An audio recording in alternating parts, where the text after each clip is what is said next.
역경 39. 수산건 간하 감상 대상전 상왈 산상유수 건 군자의 반신수덕 산 위에 물이 있는 모습이 건괴의 모습이다. 수직적인 이미지보다 수평적 이미지가 더 대상전의 의도에 가깝다. 뒤에는 높은 산이 있고 앞에는 건너지 못하는 큰 물이 있으므로 앞으로 나아가기 힘들다. 군자는 이 괴의 모습을 본받아 전도가 곤란할 때에는 앞으로 나아가기보다는 일부 뒤로 물러나 자기 자신을 반성하고 덕을 쌓는다. 괴사, 건, 리서남, 분리동북, 리견대인, 정길. 건괴의 대세는 갓난 험조가 앞을 가로막고 있어서 전진하는 것을 곤란하게 만든다. 이럴 때는 이 곤란을 벗어나기 위하여 서남쪽의 평평한 땅을 향해 가는 것이 유리하다. 동북쪽의 산악지대를 향하여 가는 것은 이롭지 않다. 맹목적으로 돌파하는 것은 어리석다. 지세를 간파해야 한다. 이러한 곤란을 극복하기 위해서는 대덕의 큰 인물을 만나 구호를 가리킬 수도 있다. 큰 인물을 만나 상담하고 조력을 얻는 것이 좋다. 고난 속에서는 변절하지 않는 것이 중요하다. 하느님과 소통하면서 계속 물음을 던져라. 정도를 고수하면 길할 것이다. 문왕 8개 방위도 상으로 보면 동북방이 간이고 그 반대편인 서남방이 곤으로 되어 있다. 주희는 상계인 감을 곤으로 간주한다. 그러나 이러한 상수학적 방위 개념은 경 자체의 해석을 구하는 데 적합치 않다. 효사, 초육, 왕건, 레예. 가면 갓난에 빠지고 오면 명예를 얻는다. 여기에서는 왕은 위로 올라가는 것이고 레는 위에서 아래로 내려오는 것이다.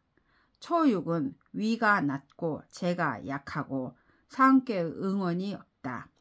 육사가 음혈해서 응하지 않는다. 맹지는 갓난을 증진시킨다. 초육의 레는 결국 제자리에 가만히 있는 것이 된다. 전진만을 알고 멈춤을 모르는 삶과 문명은 파멸로 귀결될 뿐이다. 유기, 왕신건건, 비궁지고. 유기는 유순 중정의 이상적 덕을 소유하고 있으며 구오의 천자와 정의 관계에 있다. 유기는 천자의 충량한 대신이다. 지금 천자는 험의 한가운데 빠져 있다. 오를 구할 수 있는 자는 학계의 중심인 유기밖에 없다. 유기는 왕의 신하로서 왕을 구하기 위하여 건건하게 모든 힘을 쏟고 있다. 이러한 헌신의 노력은 나 하나의 몸뚱이를 위함이 아니다. 대의를 위하여 헌신하고 있는 것이다. 유기의 효사에는 기륭 판단이 없다. 성패에 관한 언급도 없다. 대의를 위한 노력은 성패를 전제로 하는 것이 아니다. 구삼, 왕건, 레반. 구삼은 학계에서 유일한 양효이며 강건한 제목이다. 학계의 두 의묘는 이 구삼에게 의지하려는 경향이 있다. 그러나 구삼의 지향처는 상륙이다. 그러나 상륙은 음유하며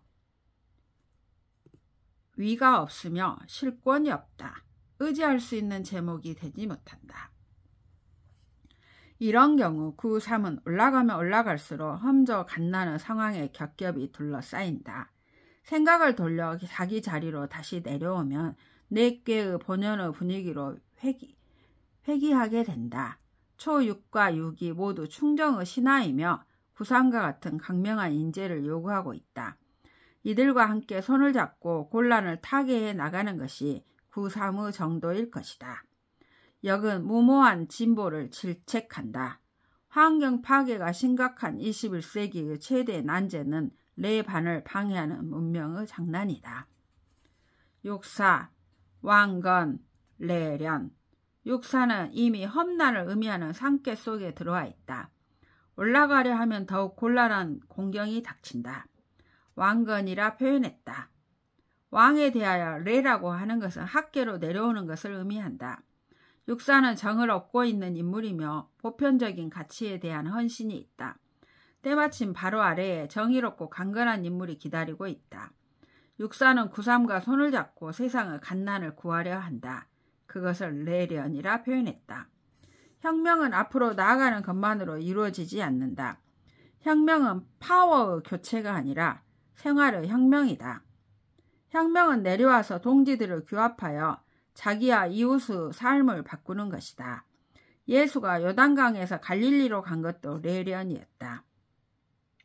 9.5. 대건, 북내.